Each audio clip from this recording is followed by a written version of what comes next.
gente, aqui é a Ju do Nuvem Literária e no vídeo de hoje nós vamos conversar sobre a última batalha, última crônica então das Crônicas de Nárnia.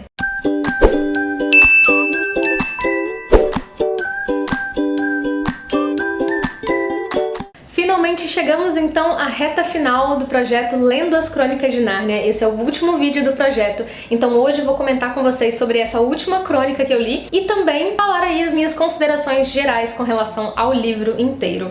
E como vocês sabem, esse vídeo tem alguns spoilers, sim. Eu vou avisar quando eu falar algum spoiler que você pode de repente passar essa parte ou não assistir essa parte, mas são poucos spoilers, tá, gente? Eu tento, assim, o mínimo possível pra conversar com vocês com detalhes, mas sem dar muito do que realmente acontece, do final da história, pra não estragar a leitura aí de quem não leu ainda. A Última Batalha é então a 7ª crônica publicada, ela foi publicada em 1956 e também em ordem cronológica ela é a 7ª crônica, então é a última crônica mesmo. Inclusive a gente sente isso, né, durante a leitura, que ela é o fechamento de toda a história, né, o encerramento ali de todas essas crônicas, de todos esses personagens. A gente vai ter o desfecho de todos eles, mesmo os que não aparecem assim ativamente nessa última história, mas eles também têm um desfecho aí explicado pelo autor. E essa história então se passa, acho que uns 200 anos, se eu não me engano, após a última história, em Nárnia. E aí já mudaram os reis, e o rei atual é chamado de Tirian, acho que é assim que pronuncia o nome dele, e ele é bisneto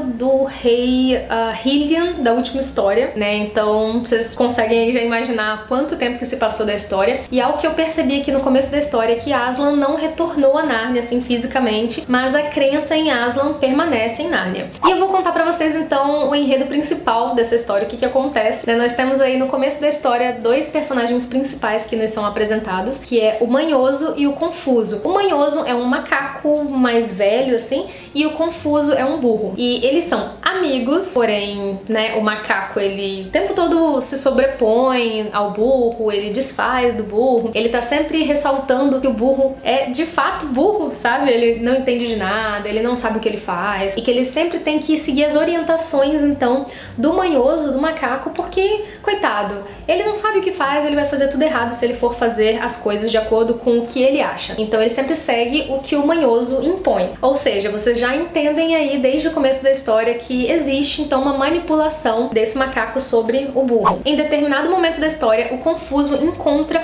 uma pele de leão à beira de um rio, então ele acaba indo lá buscar essa pele de leão, como se fosse uma carcaça mesmo de leão, e o macaco tem a genial ideia de fazer uma roupa de leão, né, fazer daquela pele uma pele falsa assim e colocar por cima do burro. Afinal de contas, ele vai ficar parecendo mais ou menos à distância assim um leão. E a ideia do macaco vai muito além, porque ele é muito perspicaz.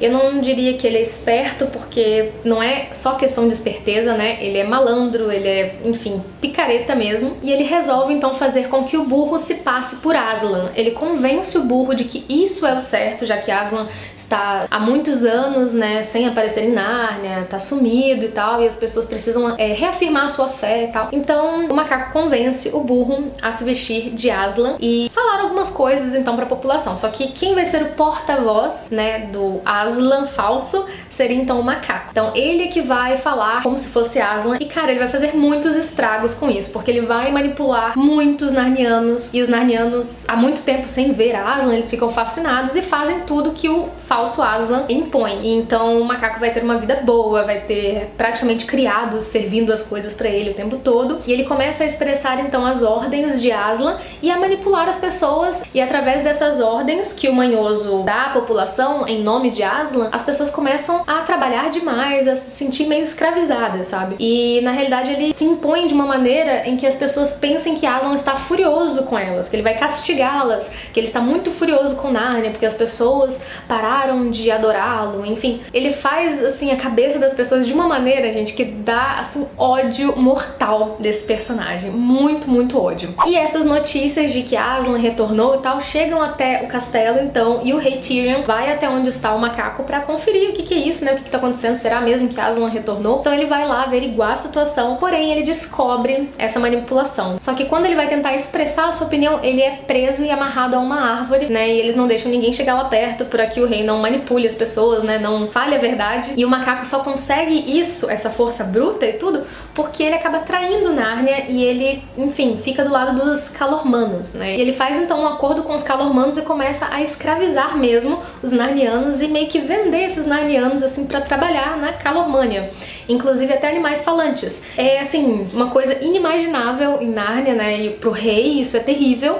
Então eles precisam fazer algo pra mudar, só que o rei tá lá preso na árvore e tal. Então a única saída que ele vê naquele momento é pedir a ajuda do verdadeiro Aslan. Então ele vai fazer uma espécie de oração ali, vai pedir então pra que Aslan o ajude, pra que os antigos reis e rainhas de Nárnia venham ao seu socorro, né? Ele vai se lembrar então das antigas lendas de Nárnia, dos antigos reis. Nesse momento ele parece que sonha, entra em transe, sei lá, e ele aparece numa sala de jantar, alguma coisa do tipo, onde ele vê ali alguns dos antigos reis e rainhas de Nárnia. Essa aparição dele é uma coisa meio fantasmagórica, assim, né? A gente não entende muito bem como acontece. Mas algumas pessoas que estão ali na mesa, né, que já foram pra Nárnia, como Jill, Eustáquio, eles percebem que há uma presença ali fantasmagórica, alguma coisa vinda de Nárnia, e eles entendem que há algo errado em Nárnia. Daí o rei Tyrion acorda e quando ele está de volta a si, ele acha que aquilo ali foi só um sonho e ele não entende o que aconteceu, mas logo na sequência, nas próximas páginas, então Eustáquio e Jill aparecem e eles vão parar em Nárnia de uma forma que a gente também não entende a princípio, né? Não é explicado. Mas eles chegam ali então para auxiliar o rei Tyrion a, enfim, salvar Nárnia do manhoso, né? O que é mais absurdo.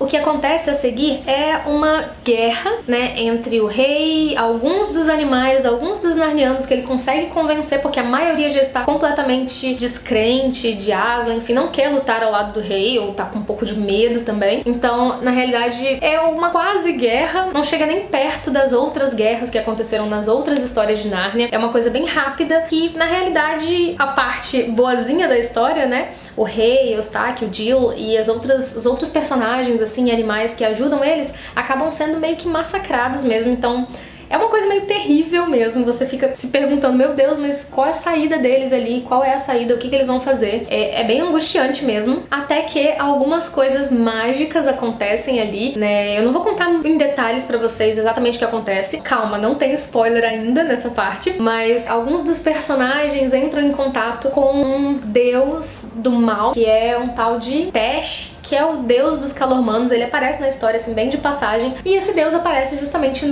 nessa última crônica, então isso é interessante também em termos de comparação com as referências bíblicas. Agora sim vem um momento spoiler. O final do livro é uma coisa meio confusa de assimilar, eu achei pelo menos, e eu vi comentários na internet aí de várias pessoas falando que amaram, que não teria outra forma de terminar essas crônicas. Eu acho que realmente, se a gente levar em consideração a questão cristã, realmente faz todo sentido, mas pra mim foi um pouco confuso, um pouco... eu não sei, eu acho que eu esperava mais, ou esperava alguma coisa diferente, ou melhor explicada, não sei. Mas no final, Nárnia meio que se desfaz, ela some.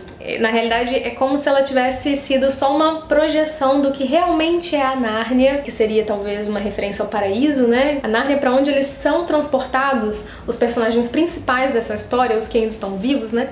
Eles vão até uma Nárnia, um portão dourado que se abre, tal, e eles entram nesse lugar que é como se fosse Nárnia, é igual a Nárnia, só que é muito mais vívido, é muito melhor, é muito mais bonito, parece que tudo tem mais cor, tem mais vida, então eu creio que seja uma referência aí ao paraíso. Mas o que acontece no final da história, essa destruição de Nárnia, me lembra muito essas passagens bíblicas de fato, onde acontecem grandes catástrofes, como o dilúvio e coisas do tipo, que geralmente acontecem quando as coisas dão errado, quando a população tá talvez descrente, sem fé, enfim, alguma coisa ruim acontece, né? Então essa parte pra mim faz sentido se comparada de fato à questão bíblica. Então pra mim esse final foi satisfatório, levando em consideração tudo isso que eu falei pra vocês. Eu acho que o que mais me chamou a atenção, o que foi mais legal, é a forma como ele é descrito, a forma como ele é narrado. É assim bem similar ao começo de Nárnia, né? Aquela primeira crônica, que é o sobrinho do mago, onde a gente vê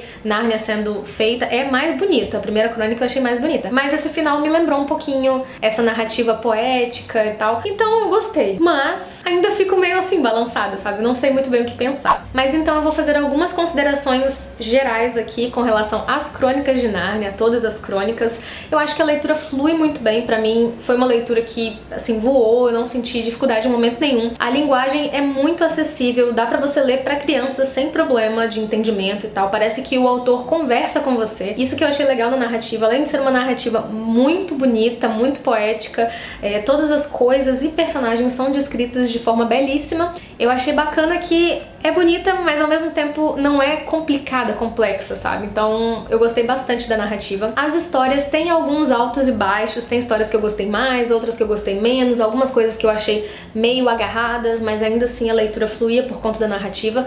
E no geral as histórias são muito bem humoradas, são ricas em fantasia, aventuras, pra quem gosta é um prato cheio, com certeza. E em relação às mensagens pra reflexão e tal, eu acho que são mensagens válidas, bonitas, e a gente também tem que considerar o contexto, né? E a gente já sabe que o autor é cristão, sabe que o livro foi feito em cima dessa base, né? Então tem que levar em consideração isso também, mas eu acho que mesmo pra quem não é religioso e, sei lá, eu acho que não faz tanta diferença assim se você ignorar o simbolismo e tudo isso. Crianças, por exemplo, talvez não vão fazer essa conexão tão rapidamente assim, então na realidade é uma história de fantasia muito rica, muito bem escrita também. E as minhas crônicas favoritas foram, em primeiro lugar, O Leão, a Feiticeira e o Guarda-Roupa, em segundo lugar, Príncipe Caspian, em terceiro lugar, A Cadeira de Prata. Então essas foram as minhas 3 crônicas favoritas, apesar de eu ter curtido também vários aspectos das outras crônicas. E pra mim, no geral, foi uma leitura muito prazerosa do início ao fim. Eu gostei muito, vou guardar com todo carinho assim pra vida essas histórias. Espero ler para os meus filhos, né, quando eu tiver. E gostei bastante, gente. Eu, de verdade, recomendo bastante pra quem gosta, sendo cristão ou não. Acredito que são histórias muito legais, acho que vocês vão gostar. Eu sou cristã, então, né, sou um pouco suspeita pra falar porque eu amei. Então é isso, gente. Com esse vídeo nós encerramos então o projeto Lendo as Crônicas de Nárnia. Tenho intenção de fazer outros projetos de leitura, não sei se esse ano vai dar tempo, acho que sim, né? Vamos tentar aí. Mas eu espero muito que vocês tenham gostado e tenham gostado de acompanhar então essa minha saga Lendo as Crônicas de Nárnia. Quem gostou desse vídeo, não se esqueça de deixar o seu curtir aqui embaixo, que ajuda muito na divulgação da Nuvem Literária. Um beijão e vejo vocês nos próximos vídeos. Até lá!